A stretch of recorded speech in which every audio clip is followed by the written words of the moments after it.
नमस्कार। Hindi Prabodh online study channel में आपका स्वागत है। मैं हूं किशोरी लाल भजनी। आज की वीडियो में प्रस्तुत है कविवर सुमित्रा नंदन पंत रचित संध्या के बाद शीर्षक कविता का वाचन तथा 8 खंडों में आसान भाषा में व्याख्या। तो आइए चलते हैं। वाचन। सिमटा पंख सांझ की लाली, जा बैठी अब तरु शिखरों पर। तामर पर्ण पीपल से शतमुख, झरते चंचल स्वर्णिम निर्झर। ज्योति स्तंभ सा धंस सरिता में, सूर्य क्षितिज पर होता ओझल। बृहद जेब विश्लथ कैंचुल सा, लगता चितकबरा गंगा जल। धूप छाह के रंग की रेती, अनिल उर्मियों से सर्पांकित। नील लहरियों से लोड़ित, पीला जल रजत जलद से बिंबित।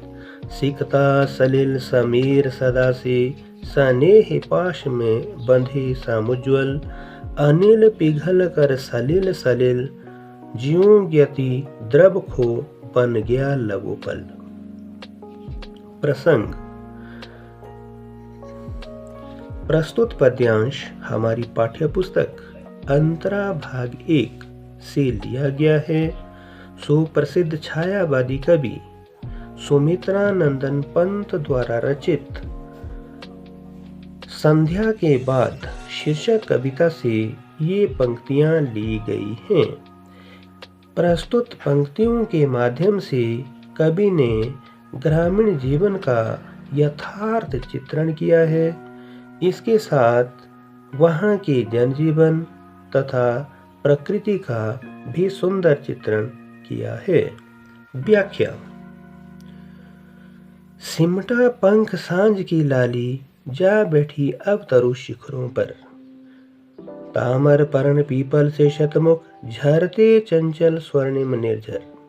कविवर पंत जी कहते हैं कि जिस प्रकार संध्या बेला में वृक्षों की ऊंची ऊंची चोटियों पर सूर्य की किरणें चमकने लगती है, शोभाएं युक्त होती है, ठीक वैसे ही जैसे कोई पक्षी किसी ऊंचे स्थान पर अपने पंखों को समेट कर बैठा हो।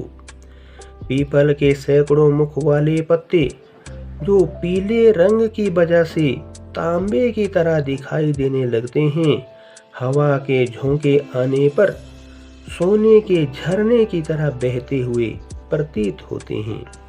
ज्योति स्तंभ सा धंस सरिता में, सूर्य क्षितिज पर होता ओझल।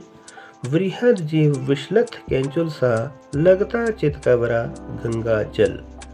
कवि कहते हैं कि सूर्य की अंतिम किरणें जब धरती के साथ साथ सरिता अर्थात नदी पर पड़ने लगती है तो ऐसा लगता है कि ज्योति अर्थात आभा से युक्त या प्रकाश से युक्त खंभे नदी के तल पर गड़ दिए गए हों। और जिस वक्त सूर्य क्षितिज पर अर्थात पृथ्वी तथा आसमान की मिलन बिंदु पर ओझल होने वाला होता है, छुप जाने वाला होता है। बृहद जीव विश्लथ कैंचुल सा, लगता चितकबरा गंगा जल।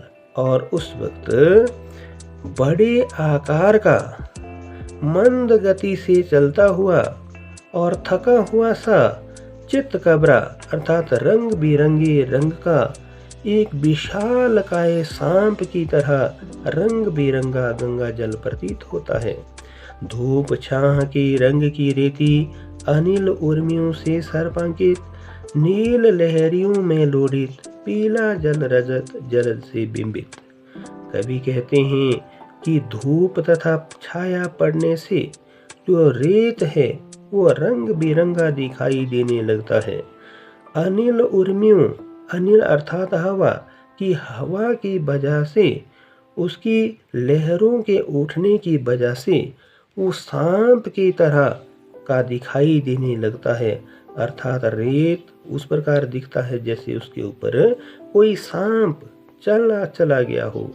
नील लहरियों से लोड़ित, और नीले रंग की लहरें जो बराबर मथी हुई जा रही है जो लहरें बराबर गति करती रहती हैं। पीला जल रजत और पीले रंग का जल जो चांदी की तरह बादलों के बिंब की वजह से दिखाई देने लगता है।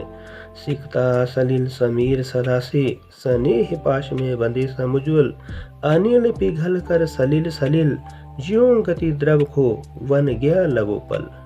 कवि कहते हैं कि रेत, जल और वायु जिनके बीच में सदा से ही एक सच्चा रिश्ता बंधा हुआ है, स्नेह पाश में जो प्रेम रूपी बंधन में बंधे रहते हैं, अनिल पिघल कर सलिल सलिल, और जो वायु है, वायु के बल पर जो जल की लहरें हैं वो इधर उधर बराबर ही लोरे लेती रहती हैं, और कभी कभी तो इतनी गति बढ़ जाती है कि उस जल के ऊपर उपले बनने लगते हैं जैसे ओले हो बरस रहे हो। आपको वीडियो कैसा लगा कमेंट्स करके बताइए। बने रहिए चैनल के साथ। इसका अगला भाग देखिए अगले वीडियो भाग 2 में। वीडियो देखने के लिए धन्यवाद।